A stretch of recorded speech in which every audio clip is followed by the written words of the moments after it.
Teman-teman, kalau kita perhatikan ya, pondasi Ka'bah itu dikelilingi batu marmer berwarna putih yang disebut syazarwan.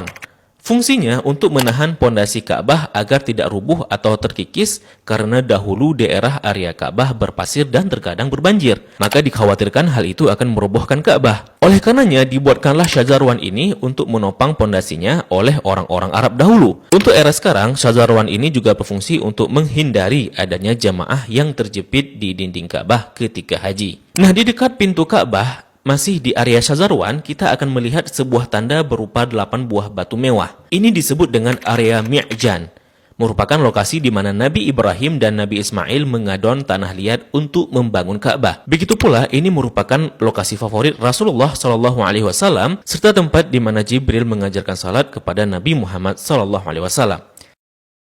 Kain yang menyelimuti Ka'bah ini disebut dengan kiswah. Orang yang pertama kali menyelimuti Ka'bah dengan kiswah merupakan seorang raja dari Himyar yang bernama Tubba Abu Karb. Dahulu, orang-orang Arab menggantung syair-syair terbaik mereka di dinding Ka'bah sebagai bentuk kebanggaan budaya peradaban mereka dalam bidang sastra. Dan tahukah teman-teman, jika warna kiswah tidak selalu hitam, pada awalnya berwarna putih bergaris merah dari Yaman, kemudian menjadi putih, menjadi merah, kuning, hijau, dan yang terakhir hitam hingga sekarang.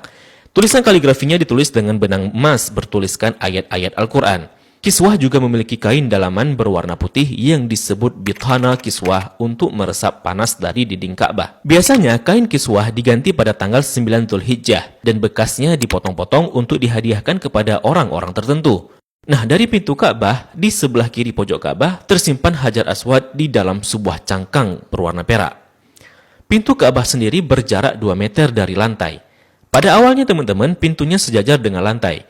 Namun karena terjadi perampokan isi Ka'bah, kemudian orang-orang Quraisy berinisiatif untuk meninggikannya. Nah, dalam perjalanan sejarahnya, pintu Ka'bah telah berubah-ubah baik bentuk, sendi, maupun bahan bakunya. Pintu yang ada sekarang merupakan hadiah dari Raja Khalid bin Abdul Aziz, Raja Saudi, dan dilapisi emas murni 99 karat seberat 280 kg dengan total biaya 46 miliar. Dan itu dana dari tabungan Raja Khalid sendiri. Nah, pintu ini memiliki kunci dengan desain klasik dan secara turun-temurun sejak dahulu kala dipegang oleh keluarga keturunan Qusay bin Kilab bin Murrah. Dan pintu ini hanya dibuka 2 kali selama setahun, yakni pada awal bulan Sya'ban dan awal bulan Zulhijjah untuk dibersihkan. Dan untuk memasukinya diperlukan tangga portable. Dalam Ka'bah sendiri tidak memiliki lampu, sehingga ketika memasuki Ka'bah maka akan diterangi dengan penerangan dari luar. Nah, ketika kita memasuki ke dalam Ka'bah, maka kita akan melihat jika lantai dan dinding dalam Ka'bah dihiasi dengan batu marmer yang dominan putih. Marmer hijau menghiasi lantai dengan bentuk persegi yang dihiasi oleh marmer coklat di sampingnya. Kalau kita salat di dalam Ka'bah, maka garis ini bisa jadi batas safnya. Kalau diperhatikan, maka di sudut terdapat potongan marmer hijau.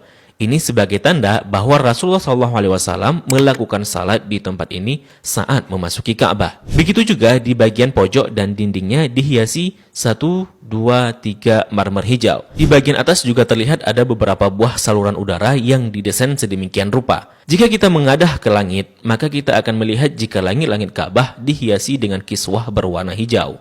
Jika diperhatikan, maka terdapat tulisan Ya Manan yang artinya Maha Pemberi. Kemudian di bawahnya sebelah kanan bertuliskan Ya Dzal Jalali yang artinya yang memiliki keagungan. Lalu di sampingnya bertuliskan Wal Ikrami yang artinya yang memiliki kemuliaan. Di bawahnya tertulis penggalan surah Al-Baqarah ayat 144 yang berbunyi Qad nara taqalluba wajhika fis sama'i falanuwalliyannaka qiblatan tardaha fawalli wajhaka syatral masjidil haram. Kemudian di tengahnya bertuliskan kalimat tauhid La ilaha illallah Muhammadur Rasulullah. Dilanjutkan di bawahnya bertuliskan surah Ali Imran ayat 96 dengan bunyi Inna awwala baitin wudi'a lin-nasi lalladzi bi Bakkah mubarakan wa hudan lil alamin. Kalimat ini tertulis berulang-ulang hingga memenuhi dinding atas dan langit-langit Ka'bah. Di bagian atas terlihat jika langit-langit Ka'bah ada 3 penyangga yang kemudian ditopang oleh 3 tiang dari kayu dengan diameter 44 cm dengan jarak antara tiang 2 meter sekian. Tiang ini dihiasi dengan 6 hiasan cincin terbuat dari emas. Bagian bawah pondasi tiang berbentuk kotak yang besarnya dapat diduduki oleh orang dewasa. Orang yang pertama kali memasang tiang di dalam Ka'bah adalah Abdullah bin Zubair saat pertama kali memugar Ka'bah selepas wafatnya Rasulullah Sallallahu Alaihi Wasallam. Di bagian atas tergantung harta karun berupa kendi-kendi atau lentera kuno yang terbuat dari emas dan perak, merupakan hadiah dari pemimpin-pemimpin negeri Muslim pada masa lalu.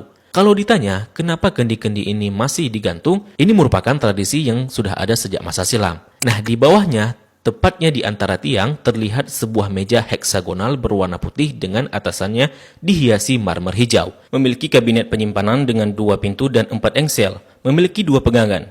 Ini berfungsi untuk menyimpan bukhur dan minyak wangi seperti kasturi, ember, gaharu, dan sebagainya yang nantinya digunakan untuk mencuci dan membersihkan Ka'bah. Dan ini merupakan wadah untuk menaruh wangian. 2 sisi dinding Ka'bah terdapat 1, 2, 3, 4, 5, 6, 7, 8, 9, 10 buah plakat yang tertempel di dinding Ka'bah dengan warna yang berbeda dan terbuat dari batu alam. Salah satu yang mencolok adalah plakat yang tepat berada di depan area Rasulullah SAW. Plakat ini berisi kaligrafi dengan style kufik murabba yang tertulis La ilaha illallah Muhammadar Rasulullah. Selain itu juga ada plakat lain yang berisi maklumat mengenai renovasi Ka'bah oleh Raja Khalid bin Abdul Aziz. Sepertinya plakat lain juga berupa maklumat renovasi Ka'bah oleh pemimpin-pemimpin Muslim sebelumnya. Di sampingnya terdapat sebuah pintu yang disebut pintu At-Taubah yang sepenuhnya dihiasi dengan emas murni. Di belakang pintu ini ada sebuah tangga yang mengakses ke atas Ka'bah. Dari atas dapat dilihat jika ada pengait untuk mengikat kain kiswah dari atas. Dan bahkan kita bisa juga salat di atas Ka'bah. Jika Ka'bah tidak diselimuti kiswah, maka penampakannya akan seperti ini. Nah, kiswah Ka'bah akan diganti setahun sekali dan harganya mencapai 50 miliar dengan berat 650 kg. Kiswah juga berfungsi untuk menghindari dinding Ka'bah dari keretakan akibat panas matahari. Nah, inilah gambaran dari Ka'bah dan apa-apa saja yang ada di dalam Ka'bah.